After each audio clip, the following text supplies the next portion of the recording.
अस्सलाम वालेकुम dear students.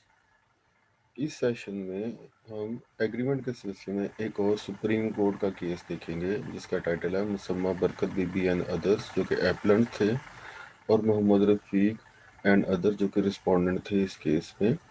Citation है इसकी 1990 supreme court monthly review, page number 28 के ऊपर। बेटा ये सिविल अपील थी जिसका नंबर था 301 ऑफ 1980, जिसका डिसीजन 10 ऑफ मई 1989 को सुप्रीम कोर्ट ने किया। ये अपील थी लाहौर हाई कोर्ट की जजमेंट थी डेटेड 28 ऑफ जून 1980, जिसमें regular second appeal number 1051 of 1978 का फैसला किया गया था।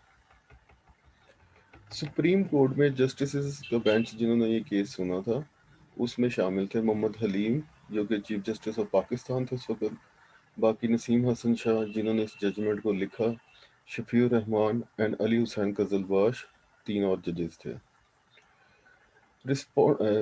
एपेलेट्स की तरफ से जो वकील पेश हुए उनमें मियाँ सईदुर रहमान फर्रुख एंड शेख सलाहुद्दीन, जबकि रिस्पोंडेंट नंबर 6 की तरफ से कोई वकील पेश नहीं हुआ। बाकी जो 6 रिस्पोंडेंट थे उनकी तरफ से चौधरी गुलाम मुस्तफा पेश हुए।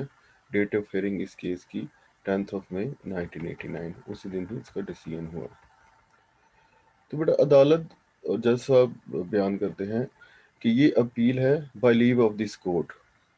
अब आपको पता है कि जो एपिलेट ज्यूरिसडिक्शन है सुप्रीम कोर्ट की, वो आपको मिलती है article 185 of the Constitution of Pakistan 1973, जिसके क्लॉज 3 में बयान किया गया है कि ऐसे को मुकदमात जो कि पार्टीज अदालत सुप्रीम कोर्ट के पास के लिए लेके आती हैं, वो अगर क्लॉज 2 में जो बयान किए गए हैं शिके उन पे पूरा नहीं उतरती, तो फिर सुप्रीम कोर्ट अगर इजाज़त दे प्रिलिमिनरी हियरिंग के बाद, तो फिर उसकी समाअत का इख्तियार सुप्रीम कोर्ट के पास है। तो इसी 185 आर्टिकल क्लॉज 3 के मुताबिक ये फिर सुप्रीम कोर्ट ने सुना, और ये जजमेंट जो लाहौर हाई कोर्ट की थी 28 ऑफ जून 1980 उसके खिलाफ। तो बेटा फैक्ट्स जो हैं इस केस के जज साहब ने बयान किए हैं कि रिस्पोंडेंट जो हैं इस केस में अभी, यानी कि मोहम्मद रफ़ीक वगैरह, उन्होंने एक सूट फाइल किया था कोर्ट ऑफ सीनियर सिविल जज शेखपुरा की अदालत में, dated 3 of January 1977, possession of land के लिए, जिसकी मेयरिंग थी 26 कनाल एंड 13 मरलाज, चक number 5 RB Ratian, tehsil and district Sheikhupura में वाक़या थी। एक स्पेसिफिक परफॉर्मेंस के लिए एग्रीमेंट टू सेल, उस एग्रीमेंट की डेट थी 24 of July 1953 against the appellants, जो कि अब है मुसम्मा बरकत बीबी वगैरह। इंटर एलिया से बेटा मुराद होता है अमंग अदर थिंग्स, यानी कि प्लेन जो कि 3 ऑफ जनवरी 1977 को फाइल की गई थी, उसमें और भी बातें लिखी थी, लेकिन साथ में ये भी बयान किया गया था कि जो अबव मेंशन लैंड है वो रिस्पोंडेंट नंबर 3 और 4 और दो अदर पर्सन जिनका नाम सिराजुद्दीन एंड इस्माइल था, जो कि फौत हो चुके हुए हैं, जो कि predecessor in interest of the remaining respondents. अब बेटा सक्सेसर इन इंटरेस्ट से मुराद होता है कि बंदा फौत हो गया तो उसके बाद जिन्होंने सक्सीड किया उसके वारसान। तो जो बंदा फौत हुआ था उसे प्रीडिसेसर कहते हैं, और जानशीन है उन्हें सक्सेसर कहते हैं। तो रिस्पोंडेंट के जो है थे उनके जद्दे अमजद, अब आगे से हम प्रीडिसेसर इंसेस्टर को बुजुर्ग के लफ्ज़ से मुखातब कर लेंगे। तो सिराजुद्दीन इस्माइल और दो और रिस्पोंडेंट्स ने एक ज़बानी म्यूटेशन के ज़रिए से, म्यूटेशन इंतकाल को कहते हैं रेवेन्यू की ज़बान में, तो एक ज़बानी इंतकाल था सेल का जिसका नंबर था 392, डेटेड थी 10 ऑफ जून 1953 को। उन्होंने ये ज़मीन सेल कर दी थी मोहम्मद दीन बंदे को, जो कि एपिलेंट्स मुसम्मा बरकत बीबी वगैरह जो है उनके बुजुर्ग थे। इसकी जो कंसिडरेशन पे की थी वो 5,000 पे था, लेकिन साथ ही ये कंडीशन थी कि जो वेंडर्स हैं ओरिजिनल सेलर यानी कि इस्माइल, सिराजुद्दीन वगैरह, जब उनके पास पैसे होंगे तो मोहम्मद दीन इस बात पे पाबंद है कि वो उन्हें वापस ज़मीन फरोख्त कर देगा। इसी कंडीशन के रिजल्ट में मोहम्मद दीन ने एक एग्रीमेंट था फॉर टू रिकन्वे द लैंड, उसको सिग्नेचर किए, जो कि जिस पे डेट थी 24 जुलाई 1953। अब 1977 में रिस्पोंडेंट्स जो अब इसमें हैं, मोहम्मद रफ़ीक वगैरह, उन्होंने अब कहा कि हमारे पास रकम हमने 5,000 रुपया इकट्ठा कर लिया है, और अब ये जो ज़मीन है हमारी ख्वाहिश है कि हमें वापस दी जाए। लेकिन मोहम्मद दीन के जो जानशीन थे, उन्होंने इनकार कर दिया इस बुनियाद के ऊपर। तो इसी वजह से ये जो 24 जुलाई 1953 का एग्रीमेंट है, उसकी स्पेसिफिक परफॉर्मेंस के लिए ये सूट फाइल की गई, प्लेंट फाइल की गई। अब डिफेंडेंट ने अपनी रिटर्न स्टेटमेंट में इन सारी बातों से इनकार कर दिया, और फिर अदालत ने, यानी कि सीनियर सिविल जज ने, जो इश्यूज फ्रेम किए इस प्लेंट और रिटर्न स्टेटमेंट की बुनियाद के ऊपर, वो ये थे।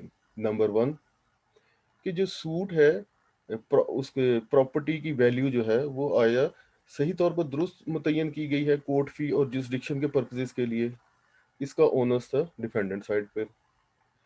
फिर मोहम्मद दीन ने वाकई कोई ऐसा एग्रीमेंट साइन किया था जो कि अब इस तनाज़े में शामिल है, ये ओनर्स था प्लेंटिफ के ऊपर। अगर इशू नंबर टू, कि मोहम्मद दीन ने वाकई को एग्जीक्यूट किया था एग्रीमेंट, तो उसकी कोई कंसिडरेशन मौजूद थी या कंसिडरेशन मौजूद नहीं थी, यानी कि विदाउट कंसिडरेशन था, तो ये डिफेंडेंट के ऊपर था ओनस। चौथा इशू था कि प्लेंटिफ के पास कोई कॉज ऑफ एक्शन नहीं है, ये भी डिफेंडेंट ने साबित करना था। पांचवें नंबर पे अदालत के पास ये था कि प्लेंटिफ के ऊपर ये ऑनर्स था कि उन्हें साबित करना था कि specific performance of disputed agreement के लिए इंटाइटलमेंट या कोई हक प्लेंटिफ रखते हैं या नहीं। छठा हो गया ऑब्वियसली इसका रिलीफ। फिर बेटा जो ट्रायल कोर्ट थी, उन्होंने रिकॉर्ड की एविडेंस पार्टी की तरफ से, और अल्टीमेटली 25 सितंबर 1978 को फैसला प्लेंटिफ के हक पे कर दिया, यानी कि सूट को डिक्री कर दिया। जो डिफेंडेंट थे वो फिर अपील में गए डिस्ट्रिक्ट जज शेखपुरा की अदालत में, वहां पे उनकी अपील डिसमिस हो गई। फिर उधर से वो दोबारा गए लाहौर हाई कोर्ट में, उधर रेगुलर सेकंड अपील फाइल की गई नंबर 1051 ऑफ 1978, वो भी अनसक्सेसफुल हुई। लंदन हाई कोर्ट ने उसको भी डिसमिस कर दिया, तो सेल एग्रीमेंट को माना गया और अब तक वो इंटेक्ट रहा। और अब इसी जो जजमेंट थी लाहौर हाई कोर्ट की 1980 की, उसके खिलाफ सुप्रीम कोर्ट में मुकदमा चला।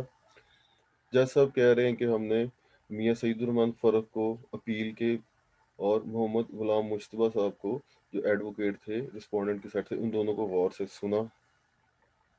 अब अदालत ने बयान किया कि जो एग्रीमेंट है, असल में जो डिस्प्यूट का मेन मरकजी नुक्ता निगाह है, वो इस अल्फाज में बयान किए गए। वो उर्दू की राइटिंग है, तो इधर मौजूद नहीं है आपके पास। बहरहाल अब अदालत फरमा रही है कि हमने इस एग्रीमेंट को गौर गौर से देखा। अब इसमें कंसिडरेशन है, नेमुल बदल या कीमत है इस एग्रीमेंट के लिए, वो मौजूद ही नहीं है, नंबर वन। फिर ये एक यूनिलैटरल, एक तरफा ऑफर है जो कि मोहम्मद दीन ने की है, कि जैसे ही वेंडर्स, यानी कि ओरिजिनल सेलर सिराज दीन वगैरह, जब उनके पास रकम इकट्ठी हो जाएगी तो ज़मीन उन्हें वापस भेज देगा। इस डॉक्यूमेंट में कहीं भी इस चीज़ का इजहार नहीं हुआ कि ये जो ऑफर थी मोहम्मद दीन की तरफ से, रिस्पोंडेंट ने इसको एक्सेप्ट किया है, एक्सेप्टेंस इसकी हुई है, क्योंकि इकरारनामा पे रिस्पोंडेंट साइड की तरफ से सिराजदीन इस्माइल वगैरह की तरफ से किसी के भी सिग्नेचर मौजूद नहीं है। ये फिर एक प्रपोजल ही है, उससे ज़्यादा इसकी कोई हैसियत नहीं है, क्योंकि जब तक ये प्रपोजल किसी दूसरा पार्टी जिसको ये किया गया है वो इसको एक्सेप्ट ना कर ले, यानी कि अपनी विलिंगनेस का इजहार ना करे, तो ये कानून की निगाह में एक एग्रीमेंट नहीं बनता। फिर एक एग्रीमेंट ही है जिसको कानून की जुबान में एग्रीमेंट या कानून की राय में एग्रीमेंट समझा जाता है, जिसके लिए सूट फॉर स्पेसिफिक परफॉर्मेंस जो है वो मेंटेनेबल है या उस पर अमल किया जा सकता है। इसी तरह से अगर इस इकरारनामे को, नाम नहाद इकरारनामा है, ये एग्रीमेंट की जितने भी करेक्टरिस्टिक्स हैं, खसूसियात हैं, उन पे पूरा उतरे, तभी ये फिर एक लीगल रिलेशनशिप क्रिएट करता है पार्टीज के दरमियान में, जिसके नतीजे में उनके दरमियान में लीगल ऑब्लिगेशंस अराइज होती हैं, जो कि ऑपोजिट होती हैं मॉरल ऑब्लिगेशन के। और उन्हीं लीगल ऑब्लिगेशन के इन्फोर्समेंट के लिए ही फिर एक सूट फॉर स्पेसिफिक परफॉर्मेंस मेंटेबल होता है। ये जो नाम नेहाद इकरारनामा है डेटेड 24 ऑफ जुलाई 1953, इसको जब हम गौर से देखते हैं तो ये एग्रीमेंट की जो क्वालिटीज है उन पर पूरा नहीं उतरता। किसी भी सूरत में ये एग्रीमेंट इसे नहीं कह सकते। इसीलिए फिर ये इस अगर ये एग्रीमेंट नहीं है तो सूट इसको स्पेसिफिकली इन्फोर्स कराने के लिए जो सूट है वो भी दुरुस्त नहीं है। इसी तरह से जो इशू नंबर 5 है कि आया प्लेंटिफ इंटाइटलमेंट है उनकी कि ये जो डिस्प्यूटेड एग्रीमेंट है उसको स्पेसिफिक परफॉर्मेंस उसकी करा सके। तो अदालत के राय में ये प्लेंटिफ का ऐसा कोई हक नहीं है और हम इसके खिलाफ करते हैं फैसला। अब अदालत बयान कर रही है कि जो हाई कोर्ट में जजमेंट पेश की गई थी Habibullah Khan versus Mohammad Khan and others, citation है जिसकी पीएलडी 1966 सुप्रीम कोर्ट 505। अदालत ने कहा है कि जो लो हाई कोर्ट ने इस फैसले के ऊपर रिलाई करके बात किया है वो इधर अप्लाई ही नहीं करता। डिस्टिंग्विशेबल से बेटा ये मुराद है कि प्रेसिडेंट या नज़ीर कह लें या प्रीवियस केस ला वही बाइंडिंग है उस अदालत के ऊपर अगर फैक्ट्स सिमिलर हों। अब अदालत बयान करती है कि ये इस तरह इस वजह से अप्लाई नहीं करता क्योंकि उस केस में एक प्रॉपर और लीगल एग्रीमेंट मौजूद था पार्टीज के दरमियान में जमीन की दोबारा वापसी फरोख्त करने के मुतल्लिक। उसके लिए अदालत ने रिलाई किया है। ये हबीबुल्ला खान केस से एक उन्होंने पैरा उठाया है जिसको इन्वर्टेड कोमास में बयान किया है कि जायदादें जो कि इस डिस्प्यूट में हैं वो डिस्ट्रिक्ट ऑफ पेशावर में मौजूद हैं, जो कि एपिलांट्स के जो बुजुर्ग थे उनकी थी। उन्होंने बेचा एक काजी मोहम्मद इसहाक को जो कि रिस्पोंडेंट्स के बुजुर्ग थे 2000 रुपये के एवज एक सेल डीड के जरिए से, जिस पे सिग्नेचर 13 मार्च 1926 को किए गए और जो रजिस्ट्रेशन उसकी हुई वो 24 मार्च 1926 को हुई।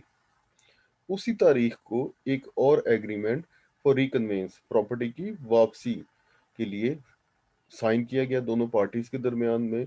और उसमें लिखा गया कि वेंडर्स यानी ओरिजिनल सेलर है जिन्होंने काजी मोहम्मद इसहाक को प्रॉपर्टी बेची थी वो 15 साल के बाद अगर सिमिलर अमाउंट यानी कि रुपीज 2000 दे देंगे तो प्रॉपर्टी उनके नाम पर ट्रांसफर कर दी जाएगी। दोबारा इस जजमेंट में अब अदालत बयान कर रही है कि एक प्रॉपर एग्रीमेंट ही है इस जो मोहम्मद हबीबुल्ला वाला केस है कि जिसमें एक प्रॉपर एग्रीमेंट मौजूद था पार्टीज के दरमियान में, जो कि इसी वजह से ये जजमेंट है इस केस में मुसम्मा बरबत बीबी वगैरह वाले केस में अप्लाई नहीं करती या रेलिवेंट नहीं है क्योंकि इधर तो एग्रीमेंट ही मौजूद नहीं है। पर अदालत ने फैसला किया कि जो अपील है वो सक्सेसफुल है, जो कि लोअर कोर्ट्स यानी कि सीनियर सिविल जज, डिस्ट्रिक्ट जज शेखपुरा, लाहौर हाई कोर्ट के फैसले हैं और उनकी डिक्रीज हैं उनको अदालत ने सेट असाइड कर दिया और अपील को अलाउ कर दिया अलॉन्ग विद द कॉस्ट। बेटा ये इस केस के हवाले से थोड़ी गुफ्तगू थी तो इंशाल्लाह बाकी क्लास में हम डिस्कशन करेंगे। थैंक यू बेटा, अल्लाह हाफ़िज़।